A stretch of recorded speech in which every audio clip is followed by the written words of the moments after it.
好，那在我手上这一台呢是 GoPro 10，那是我平常在拍摄用的相机。那它的情况是有一天用着用着就突然的不开机了。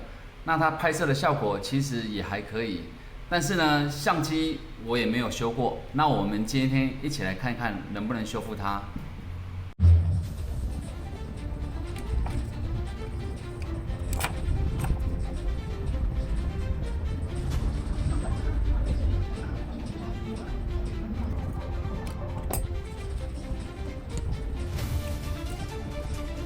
一番检测后，给主板上电，烧出短路的元件，就是这个电容损坏导致不开机。